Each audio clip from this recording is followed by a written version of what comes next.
Very well. And just before we try to play an actual music in the background and we play an actual tune, I just want to discuss something with you because I overlooked this thing right here, and I kind of did it on purpose because I didn't want to extend too much explanation, but right now I just want to pause and talk about this pitch right here.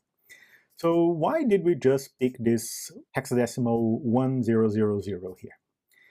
Right, so I just want to talk to you about something because this pitch value right here depends on the sampling rate of our original VAG file. Because I don't know if you noticed, but listen to the original wave file that I had in WIPO acid sound. Listen to the power up VAG. If we play, the pitch is quite high. You see? Very high pitch, very fast. This is not really correct. So we need to speak about this thing right here. This is not the value that we have to use. And for that, I want to go to the documentation. Do you remember how we have this runtime library overview, right, for the SciQ library that Sony provided? This is the official documentation for the SciQ library.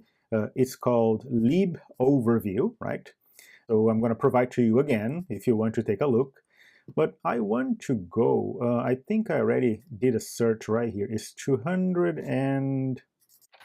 page 257. Right here, whenever they are reviewing the basic sound library, it talks about the libSPU, everything that we have, header files, VAG format, compressed data, arranged in 16-byte blocks, all those things that we discussed.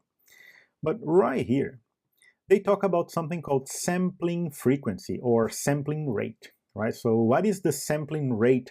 So that is 4 bytes, and the sampling frequency of the AF can be used to determine the pitch at which to play the VAG file.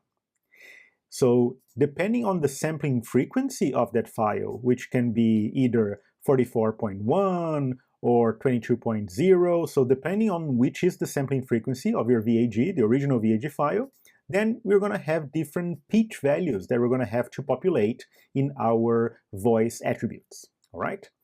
And look, they even give you a formula right here, and if you wanted to actually copy and paste this formula in your code to get things dynamically, you could. So it is the actual sampling frequency of the file that we can get, and then you shift left 12 bits, and then everything you divide by 44.1 thousand, right? So it is 44,100 long.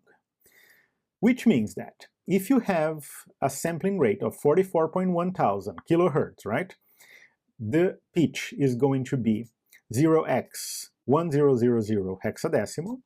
But if it is 22.05, which is our case, kilohertz, then the value would be 0x800, right? Because if you go the sampling frequency, you shift by 12 and you divide, you're going to get 800 right here.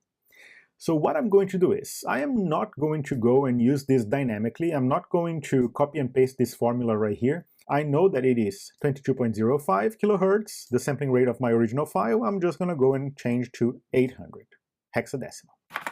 Coming back here, I'm just going to change this one by hexadecimal 800.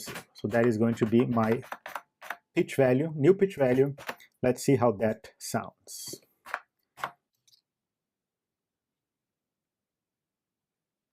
We should hear something similar to this original one. Let's see. Refresh. That sounds a lot like the original one.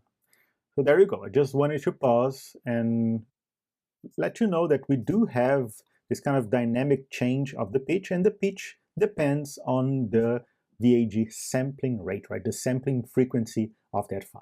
So there you go. Just wanted to point that out because if you noticed that before, we were playing things really, really high pitch. It was really short, really high pitch modulation. In our case, with that 22.0 kilohertz, we had to use this pitch right here. There we go.